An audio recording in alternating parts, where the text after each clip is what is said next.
Hello, I am the artist known as DEROSNEC, and welcome to my weekly vlog where I talk about making music, art, movies, and more.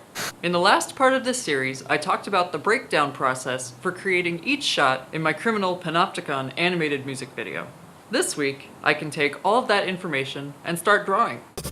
Since I decided to build 3D background sets in SketchUp, my design work for the backgrounds were already figured out in the process of creating those. But in order to also stay consistent with the characters and objects throughout the video, I needed to have some reference sheets drawn up for them too. So I did some look development, or look dev for short. This helped with determining a color scheme and working out design details such as what parts would be glowing. Elements that need special effects need to be broken out into their own layers, so this is important information to have. Once I was happy with the design, I would create a reference sheet which included a color palette for easy picking. For characters and complex objects, I created turntables, or reference sheets that show a front, side, and back view. With these, I could always know exactly how each object or character was supposed to look from any angle, making sure I wouldn't miss any details whenever I would draw a new shot. Because of the amount of time I knew it would take me to draw everything, I decided that doing the bulk of the drawing work on my iPad using the Procreate app was the way to go. This way I could take it with me and not be bound to my home desktop computer.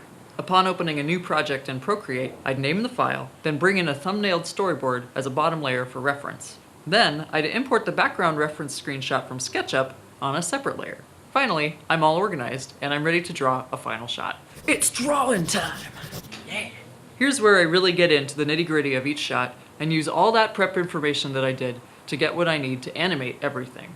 Generally speaking, I would lightly sketch out a rough layout for whatever element that I was creating first on its own layer. Next comes the fine line work, also on a fresh layer. Under that line work layer was a color pass, and between those two layers would be either 1 or 2 passes of shadows. If there were any glowing elements on the object, that would also get a separate layer. In the version of Procreate that I was using during production, grouping layers was not an option yet. That feature came in a later update to the software. So to stay organized, I used a very specific naming pattern to help keep things together until I can export it all to Photoshop for texturing. From there, I would do that same process for each of the elements in the scene. Characters, objects, foreground elements, anything that I wanted to be able to move separately, apply a special effect to, or have handy in the scene to help create depth in a 3D space would get its own set of layers. Once I got as far as I could with a shot in Procreate, I would export the file as a PSD, or a Photoshop file, and send it to Photoshop on a computer to do the final tweaks. This included adding textures to walls, and grouping the layers in a more organized fashion. Once everything is done, I'd save a copy and label it Final, then proceed to flatten some of those groups, being careful to leave any elements that needed to stay separated. At this point, it's ready for animation. Next week, we'll talk about how I started animating everything in After Effects, as well as talk a little bit about how I was inspired by traditional animation techniques when making this video. Is there anything about drawn animation workflows which you've always been curious about? Ask away in the comments and I will answer as best as I can. Thanks for watching! Hit that thumbs up button below, it helps me more than you know.